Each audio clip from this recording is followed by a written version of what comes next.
By the end of this video, you'll have the skills to accomplish this. First, create a main scene that will serve as the root for all other scenes. Next,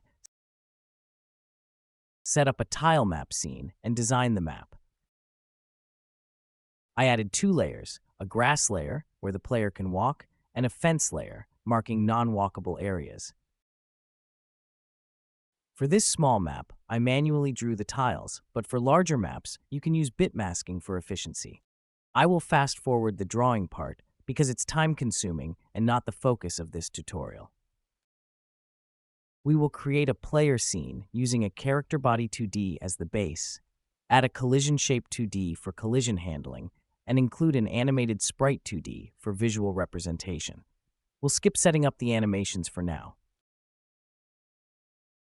I added a collision shape to the collision shape 2D and attached scripts to this scene and the tile map scene. We save the player's scene and then create an optional cursor scene. The cursor scene will be a node 2D, and you have the freedom to add any animation you like. Personally, I created a pixel-style cursor for my game, but this is entirely optional. Feel free to get creative and design something unique, even adding custom animations if you'd like. Attach a script to the scene's parent node and save the scene. We begin by declaring a variable, AStarGrid, of type AStarGrid2D. In the ready function, we call a custom method, assigning AStar.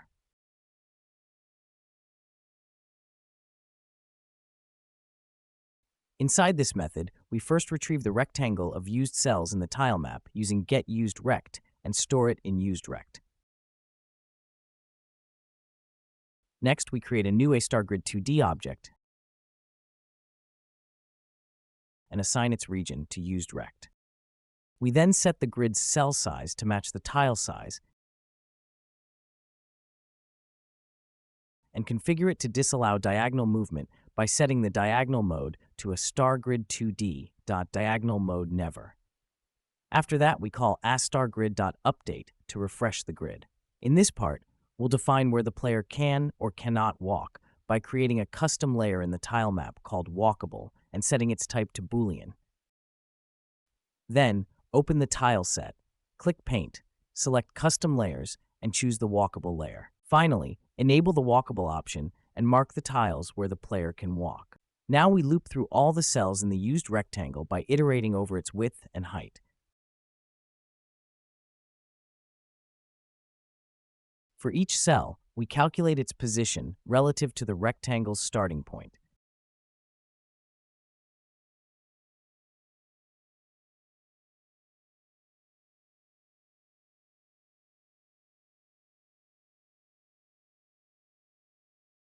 We then retrieve the tile data at that position using getCellTileData1 tile position.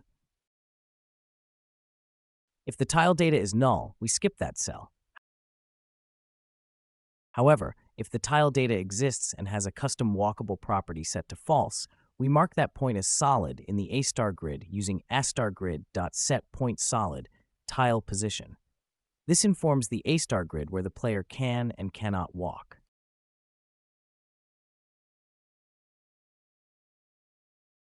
Back to the player's script. First, initialize the right-click input or your preferred click action. Next, remove this code and use the built-in input function to detect a right-click. When the player right-clicks, we will call a function that will update the target coordinates for movement. First, declare a tile map variable to reference the tile map, then instantiate the scene in main scene to get its path.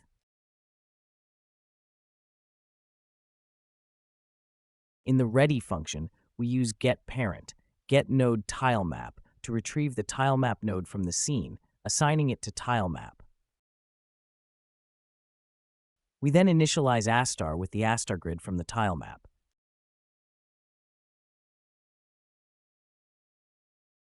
In the getCoord function, we first convert the player's current global position to grid coordinates using local to map, storing it as start point. We then get the mouse position and similarly convert it to grid coordinates, storing it as endpoint.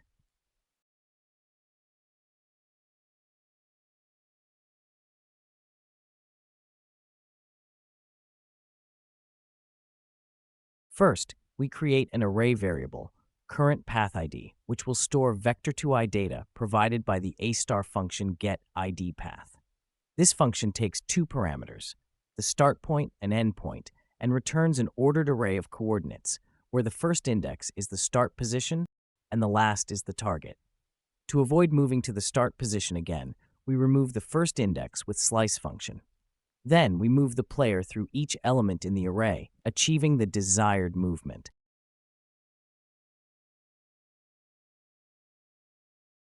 In the physics process delta function, we begin by checking if current ID path is empty. If it is, the player has no path to follow, so the function returns early. Otherwise, we calculate the target position by converting the first point in current ID path from map coordinates to local coordinates using tilemap.map to local. Next, we check if the player is within 2 units of the target position. If the player is close enough, we remove the first point from current ID path using popfront.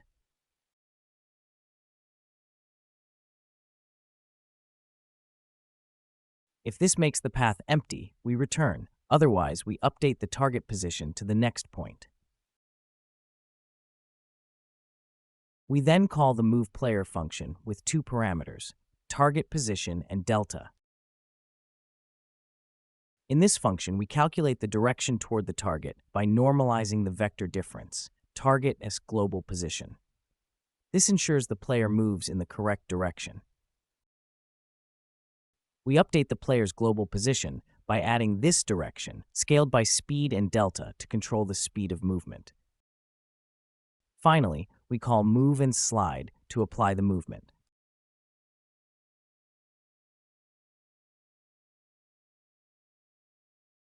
As you can see, the game is working fine, but the cursor is disruptive, so let's add a custom one. Go to the cursor scene and set the tile size to 16 by 16. You can check the tile size by clicking on your tile map. In the process function, we'll store the mouse's global position using getGlobalMousePosition, then add an offset tile size divided 2 to center the cursor within the tile. Next, update the custom cursor's position to the mouse's location, snapping it to the grid using the tile size. Snapping ensures the cursor aligns perfectly with the grid, staying locked to tile boundaries. We also subtract the same offset to keep it centered. Now, we'll add the cursor scene to the main scene. Let's run this. Perfect. Next, we need to attach a camera 2D to the player scene. Zoom it in a little.